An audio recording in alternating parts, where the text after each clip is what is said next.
राज्यर सबुठारु गुरुत्वपूर्ण चाकरी जो सर्विस टी ओडिशा सिविल सर्विस एग्जामिनेशन ता संपर्क में समस्तंकर अवगत होबा दरकार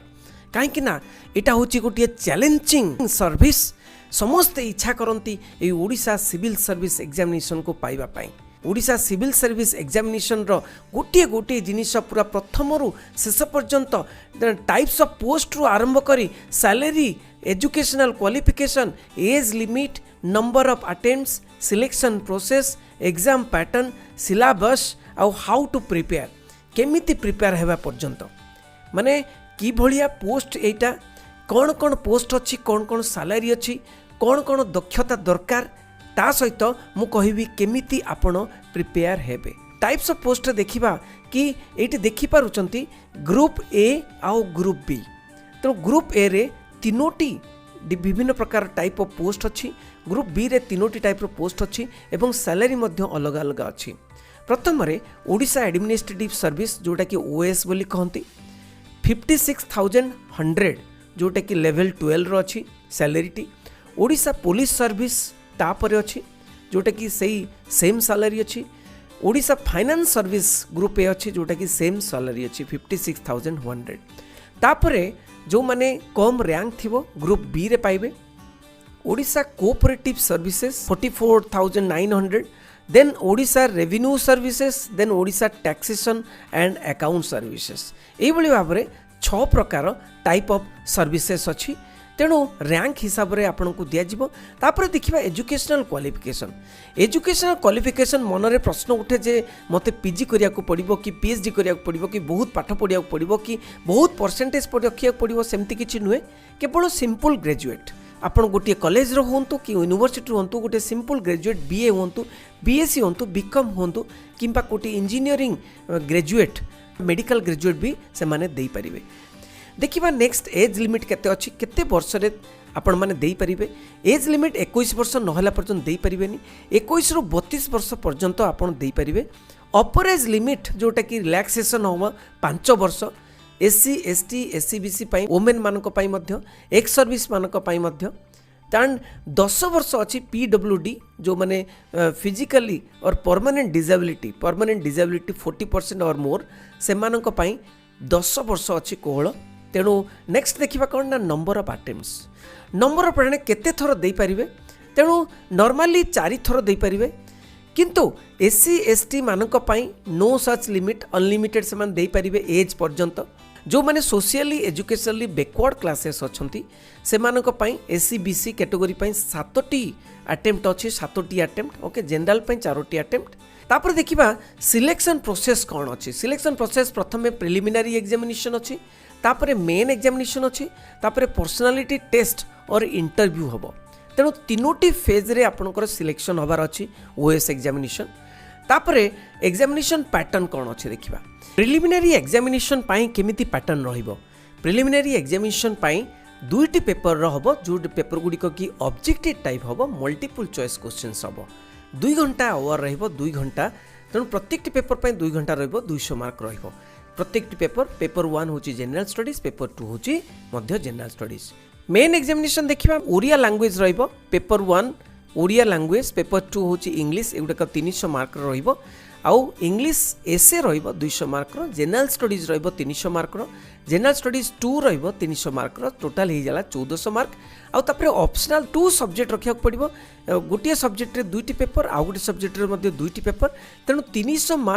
मार्क रहिबो माने 1200 मार्क रो एग्जाम होबो। तापर 1400 और 1200 2600 मार्क रो एग्जाम होबो। तापर तुमरो इंटरव्यू रो मार्क मध्ये रहिबो। तेणु प्रिलिमिनरी पेपर रे कोन कोन रहिबो पेपर 1 रे कोन कोन रहिबो जनरल स्टडीज देखिबा। पेपर 1 रे हम देखि पाउचे हिस्ट्री रहिबो history Indian national movement Indian world geography तापर करेंट इवेंट नेशनल और इंटरनेशनल करेंट इवेंट्स गुड़ा रहिबो current affairs economic social development sustainable development रहिबो जनरल साइंस रहिबो इंडियन पॉलिटी रहिबो गवर्नेंस रहिबो कॉन्स्टिट्यूशन रहिबो general issues in environment ecology आउ बायोडायवर्सिटी क्लाइमेटिक चेंज एगुड़िक सब रहिबो। पेपर 2 रे कोन रहिबो ते पेपर 2 रे बेसिकली तुमर कम्प्रिहेंशन रहिबो interpersonal skills including communication skills रहिबो डिसीजन मेकिंग सब गुड़िक ऑब्जेक्टिव टाइप रहिबो लॉजिकल रीजनिंग रहिबो जनरल मेंटल एबिलिटी रहिबो बेसिक न्यूमेरेसी रहिबो जोटा कि इंग्लिश लैंग्वेज रहिबो तेणु इंग्लिश लैंग्वेज टेस्ट जोटा कि क्लास 10th लेवल रहबो और डाटा इंटरप्रिटेशन मध्य क्लास 10th लेवल रहबो। तेणु आम देखा मेन सिलेबस कौन अच्छे मेन सिलेबस रे ओडिया लैंग्वेज आउ इंग्लिश लैंग्वेज रे अच्छी जो 300 मार्क ओडिया लैंग्वेज रे आम देखा कम्प्रिहेंशन रहिबो प्रेसिस रहिबो ट्रांसलेशन रहिबो ग्रामर रहिबो शॉर्ट एसे रहिबो मार्क एक्सपांशन रहिबो इंग्लिश लैंग्वेज रे मध्य सेही बली भाव में mark comprehension precis writing translation grammar short essay आउ mark expansion the idea expansion रहिबो। जनरल स्टडीज 1 रे आउ 2 रे कोन रहिबो जनरल स्टडीज रे देखि पारुचंती जनरल स्टडीज 1 रे हिस्ट्री रहिबो जोटा कि ज्योग्राफी रहिबो इंडियन पॉलिटी रहिबो करेंट नेशनल इश्यूज टॉपिक्स रहिबो लीगल एंड एनवायरनमेंट इश्यूज रहिबो एंड जनरल स्टडीज 2 रे इंडिया एंड द वर्ल्ड रहिबो इंडियन इकोनॉमी रहिबो इंटरनेशनल अफेयर्स इंस्टीट्यूशन रहिबो development of science and technology रहिबो स्टैटिस्टिक्स रहिबो इंडिया जनरल सेकंड पेपर रे जनरल स्टडीज पेपर 2 रे ओके। तापर देखिबा ऑप्शनल सब्जेक्ट कोन कोन अछि बहुत गुडे ऑप्शनल सब्जेक्ट अछि ग्रेजुएशन रे को ऑनर्स रखी करिसंती सेटा बहुत मायना रखे तेणु ऑप्शनल सब्जेक्ट रे आपण देखि परिबे anthropology agricultural engineering agriculture animal husbandry and veterinary science botany chemistry civil engineering commerce accountancy education economics electrical engineering fisheries engineering forestry geography then geology आम देखा पुणी history home science Indian language and literature कौन भी language आप नहीं पारे Odia Sanskrit Hindi English एगुड़ language ले पारे लॉ रही 19th रे then mechanical engineering management mathematics public administration political science and international relations philosophy physics psychology statistics sociology zoology एगुड़िक सबू सब्जेक्ट गुड़िक अच्छे जो गुड़िक कि +3 रे ऑनर्स नौचे। तापर देखिबा हाउ टू प्रिपेयर मु भाई पारे समस्ते जदि ये प्रिपेयर करेंगे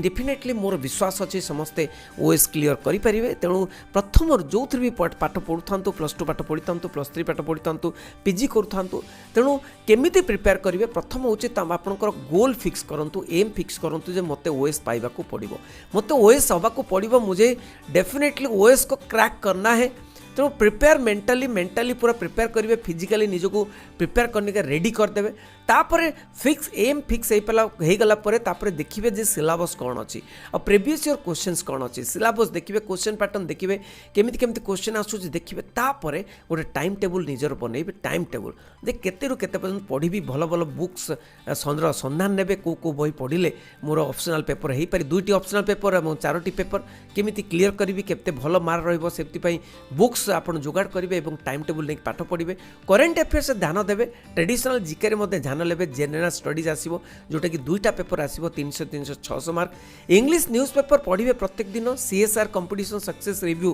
गोटे मैगजीन बा कंपटीशन मास्टर गोटे मैगजीन आप मगेबे मंथली योजना गोटे इकोनॉमिक मैगजीन मगेबे कुरुक्षेत्र मगेबे NCERT बुक्स जोटा कि 6 to 12 ताको बेसिक तैयारी करने मैंने बेसिक नॉलेज आने जनरल स्टडीज रे NCERT बुक्स आपको पढ़िया पड़ो give importance to your optional subject बहुत इंपोर्टेंट हो ऑप्शनल